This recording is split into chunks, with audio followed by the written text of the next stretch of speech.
Michelle. Nathan, our oldest, is a senior and will be graduating here in a few months, and so these are important times as far as him trying to investigate and figure out exactly what's going to happen next, where he's going to be going. And so we have done a considerable amount and still are in the process of trying to figure out where, hello. Was working earlier. You want to give me a thumbs up, Lon, okay, thumbs down. I like it thumbs down when I'm preaching. It's always it all happened when Jamie used my mic.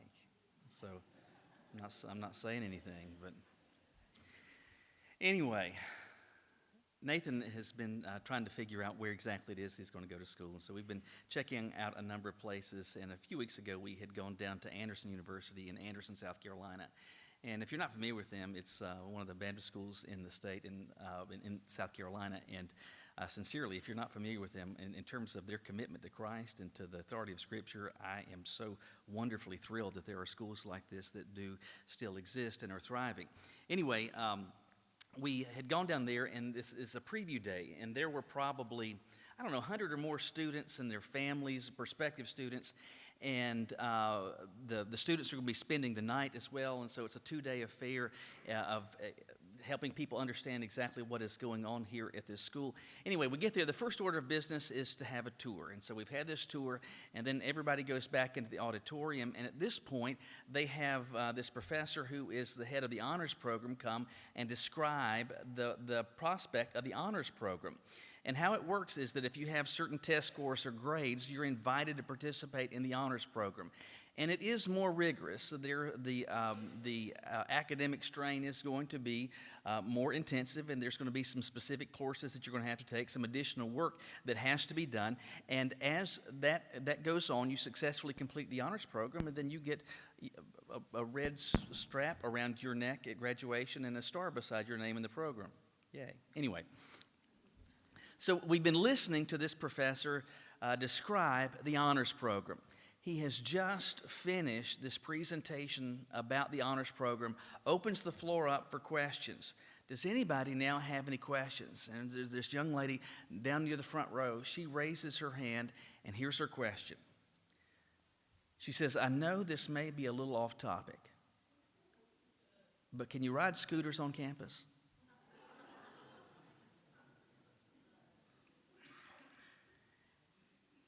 And I don't know if everybody was thinking what I was thinking, but without actually saying it, I believe this girl, through her question, communicated something very, very important. Without ever stating it, she communicated this: I'm in the wrong meeting.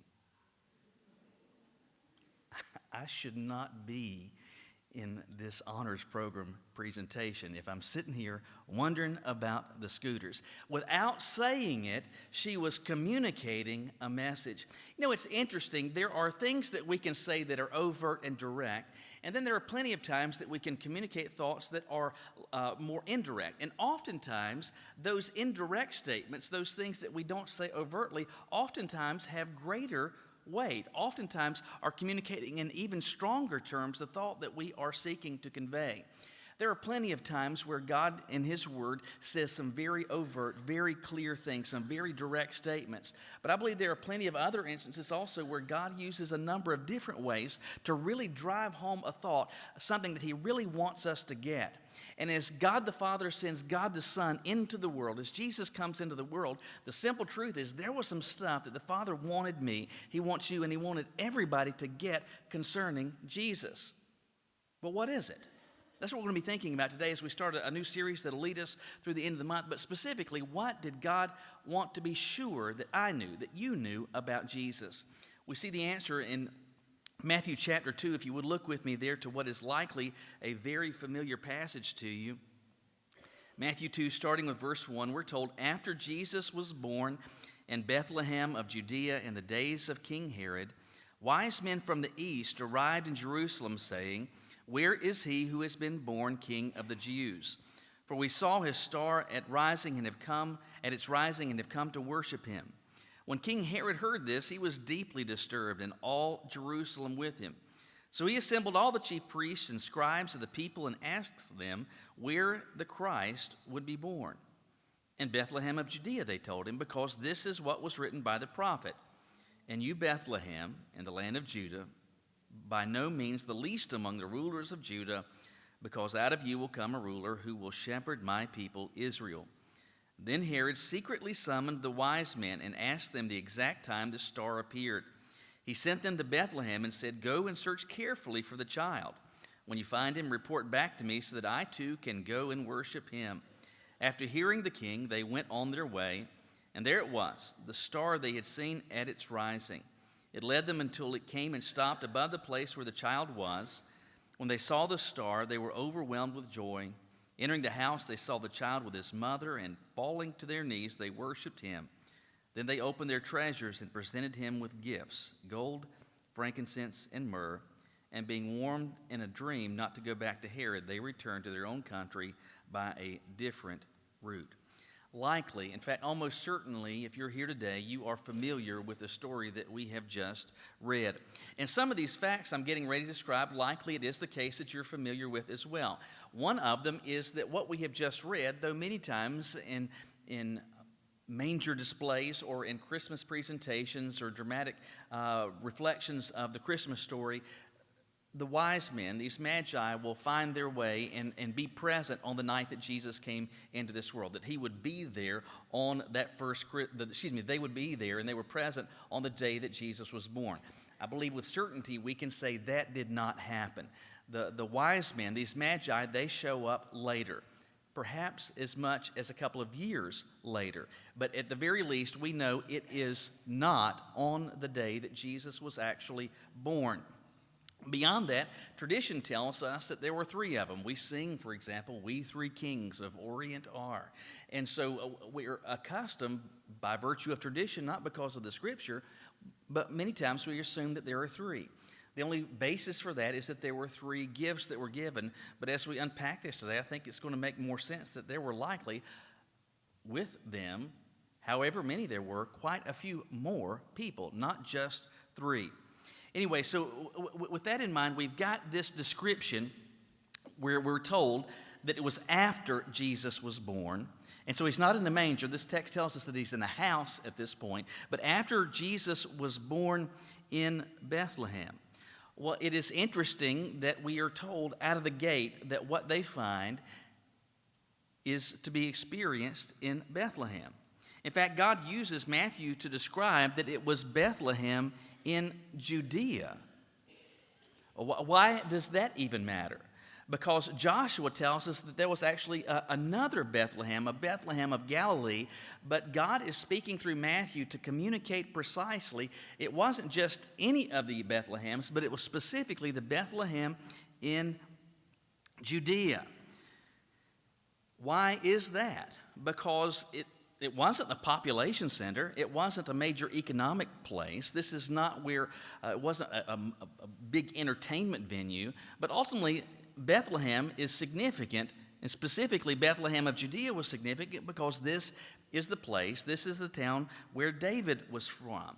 And if you look back to chapter 1, Matthew has been talking a great deal about David. Very easily, you can skip over so many of the details that are described in Matthew 1. You're like, okay, blah, blah, blah, blah. But notice how many times David and the prominence that David gets in this. We're told this is an account of the genealogy of Jesus Christ, the son of David, the son of Abraham. And so you start seeing this list of names, and you see the genealogy from Abraham down in verse 6 to David. And then you see in the middle of verse 6, you pick up with David again, and then it goes down to verse 12 where the exile happened. So there's 14 generations that occur up into the exile. You see that there are 14 generations that occur afterwards. And all of this stuff seems to be connected to what? Seems to be connected to David. You have the time up to David, you have the time after David, and we're told that this is the account of the genealogy of Jesus, the son of David, who is where? In Bethlehem, which is what? That's David's town. That's David's town. All of this is being linked over and over and over and over again to David. Why is that? Well, let me see if I can answer it this way. Years ago, my sister, I guess she was in high school at this point. She had a boyfriend who was a year or so older, and he had graduated and was attending the local community college. And this was a guy that I never thought would cure cancer. Did I say that nicely? Yeah. Anyway, he was nice enough. He was affable in many ways. But he did something that really got on my nerves. And I always call you buddy. Hey, buddy. Hey, buddy. Anyway, he constantly used the word college. He would say, today in college we was talking about blah, blah, blah. Well, tomorrow in college we got a test coming up. We're on Christmas break. I don't have to go to college today. He would never say class or this instructor, this professor, but it was always college, college, college, college, college, college.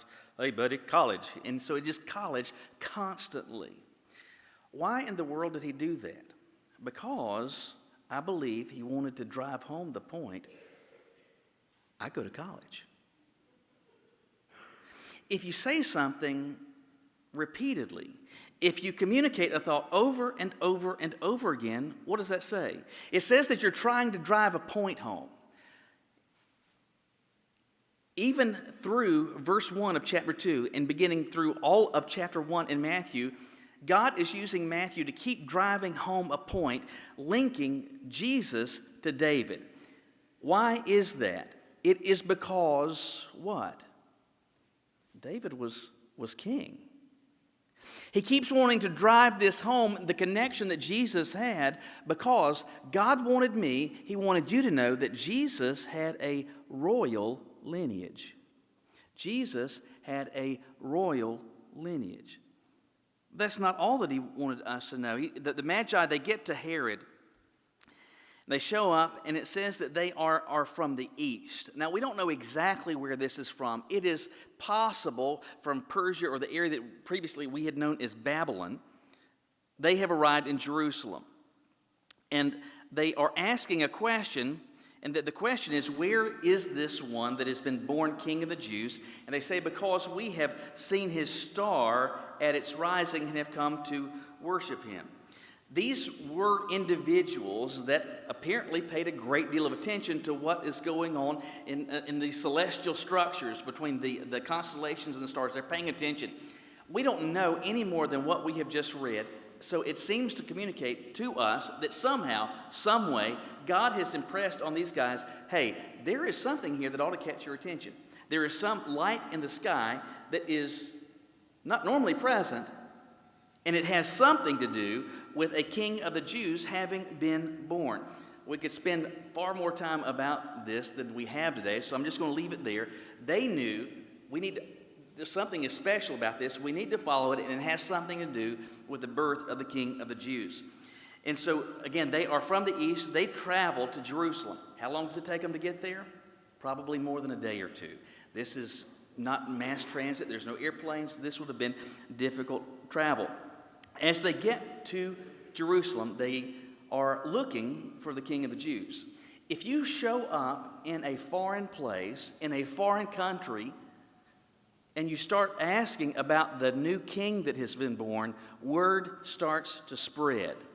And word spreads to Herod, who is a Roman official ultimately, but he's been given the title King of the Jews. And so he has these guys brought to him.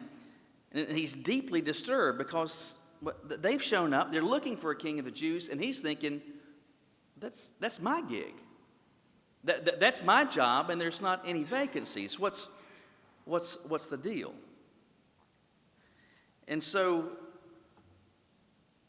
as you have all of this commotion that's going on, as you have Herod is concerned, it seems that there were almost certainly here more than just 3 guys. In fact, likely this was a stack of people who look kind of different, who seemingly are those of means, individuals of position, individuals of prominence, These are not just some hillbillies who have strolled down the mountain. These individuals would have likely been dressed, demonstrating their possession of wealth and likely their position of influence and prominence. And so you have these wise men who have come from the east, perhaps from the area that we know as Babylon. I don't know if wise men in Babylon ring a bell, but that ought to ring a bell, because there is a wise man in Babylon in the Old Testament that I know you're familiar with. It was Daniel. Daniel, Shadrach, Meshach, and Abednego, they were part of what was considered the wise men of Babylon. And what did the wise men do? Well, they functioned as advisors. Well, advisors to what? I mean, just put a sign up that says advice, kind of like the old peanut strip. You know, you got a question, I'll see if I can guess your weight or see how old you are. No, these are wise men that served as advisors to what? To a king.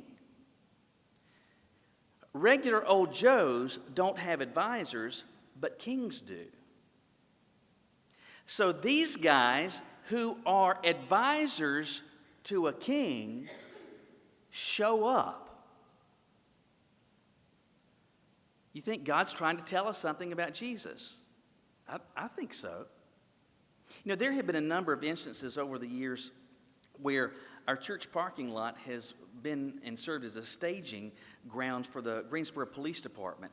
And in both instances, what has happened, there's been something that's been going on in the apartment complex directly across us over at Adams Farm. And these have been instances where we had dozens and dozens and dozens. I think at one point I counted in excess of 50 police vehicles out here. And you've got regular uniformed officers, but you've got stacks of individuals that are dressed clearly in SWAT gear. They've got AR-15s, they've got body armor on, they've got helmets on. Even at one point, they have the armored car for the SWAT team come up. And I remember we sat out on the front with chairs and popcorn just watching all of it. And hey, buddy. You got college today. Let's see what anyway.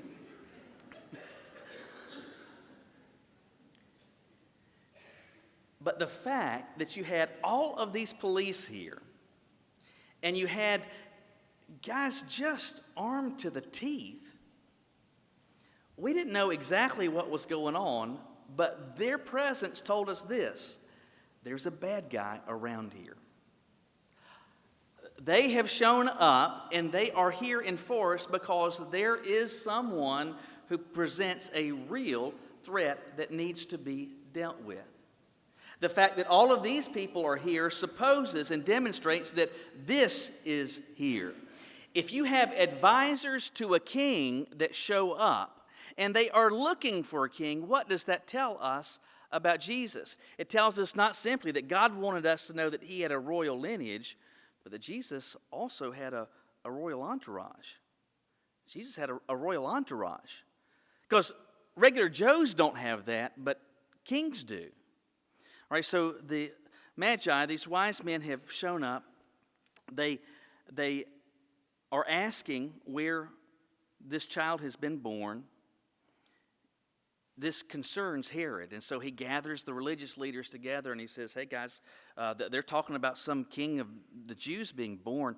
What, you got any insight on this? He appeals to his advisors, and they say, well, the prophet, that's Micah, wrote about this, that out of Bethlehem, this ruler is going to come. So maybe it has something to do with Bethlehem. And so he brings the Magi back before him and says, all right guys, you might want to check in Bethlehem. But please, by all means, if you find him, please, will you let me know? I mean, you're here to honor him. I'd love a chance to honor him as well. You're here to give him something. I'd like to give him something as well. Please, if you find him, when you find him, please let me know. Of course, this was said effectively tongue-in-cheek, that he had no intention of honoring this one. He wants to eliminate the threat. That's why he's saying, please let me know where he is. And so we are told that they leave Jerusalem, and this light that has guided them thus far appears again, and they continue to follow it, and it guides them in the direction ultimately of Bethlehem, or leads them to the place where Jesus is. They go to this house. They come in, they fall on their knees, They open their treasures and they present him with some gifts: gold, frankincense, and myrrh. Over the next few weeks, we're going to be thinking specifically about the gifts that they brought to him. But it is sufficient to say this: those are unusual gifts for a baby. Those are very unusual gifts for a young child. Now, it is likely, now that we are in December, we're in the full swing of the Christmas season, we've got Black Friday behind us, it's likely that many of you, if not in fact most of you, have already either bought a gift or you are thinking about some gift to get for someone in your life. And as you're trying to think of this gift, many times what you're trying to think is, man, what would be a good gift specifically for them? You know, as I think about the gift-giving experience, I am candidly ashamed to remember an instance when I was a kid about a gift that I gave to my mom. And I don't remember if it was for Mother's Day in May or if it was for her birthday in July. But I was thinking, I want to get a gift that's just right for her. I want to get something that she could really use that would really matter to her. And I didn't have much money. I'd cut my grandparents' grass or a neighbor's yard, and I'd get a few dollars here and there. So I didn't have much, and so but I want to use all of this to get her something just really nice for this gift-giving occasion. Anyway, the store that I went to was Richway. Maybe you remember that, because before it was Target, it was Gold Circle, and before Gold Circle, it was Richway. So we're taking it back a ways. Anyway, I am there. My mom has brought me there with my sister. She's doing her thing, and I'm kind of going around the store. I need to buy something, hurry up and get it in a bag, and so we can get out of there, and it'll be a secret, so Mama won't know what I've got her. I can really surprise her with just the perfect gift. And I scoured that store, and I looked and looked and looked. No, that's not it. No, that's not it. No, I don't have enough money for this. I can't do this. So finally, I settled on a gift, and it was two things. It was a combined gift. And again, I don't know if it was for Mother's Day or if it was for her birthday, but I gave my mother, the one that birthed me into this world, I gave to her a clothes basket and an iron.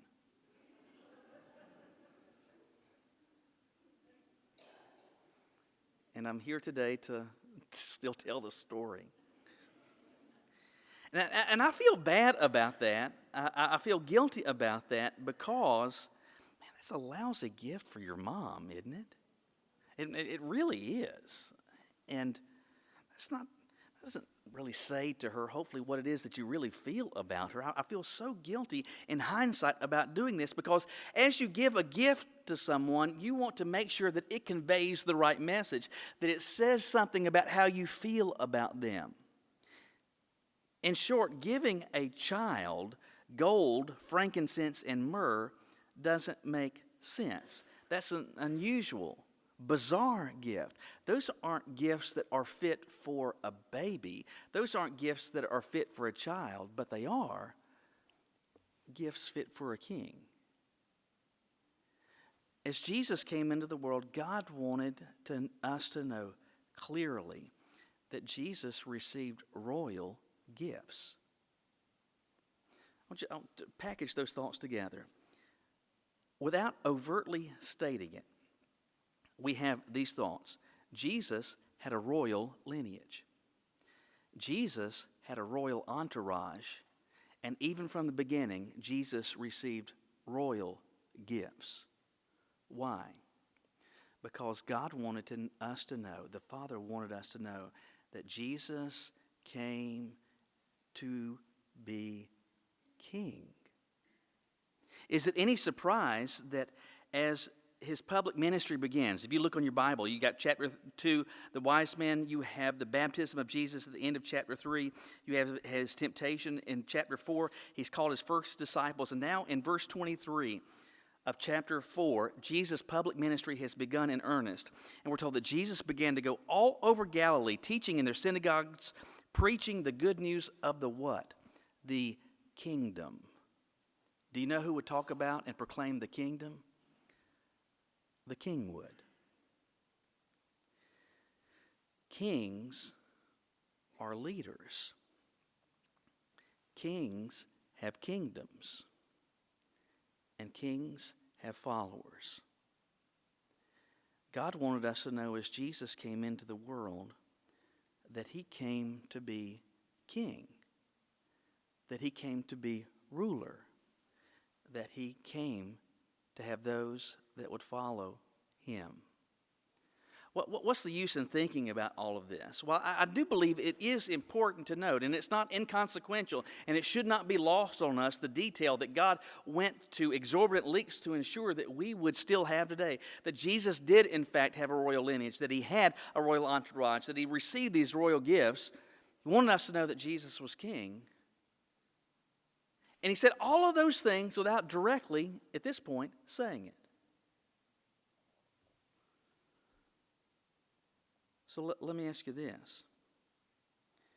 On the flip side, on the receiving side, if someone is telling the story of your life, in the absence of overtly stating it, in the absence of making the direct statement,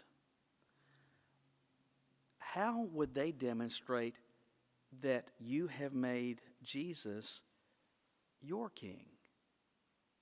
In the absence of overtly demonstrating, what evidence could be given to say that you are following his lead? It is the case that Jesus came to be ruler. It is the case that he came to be king. God wanted me to know that. He wanted you to know that. The question is, do you know for certain? Can it be demonstrated that he rules your life? Would you bow your heads with me?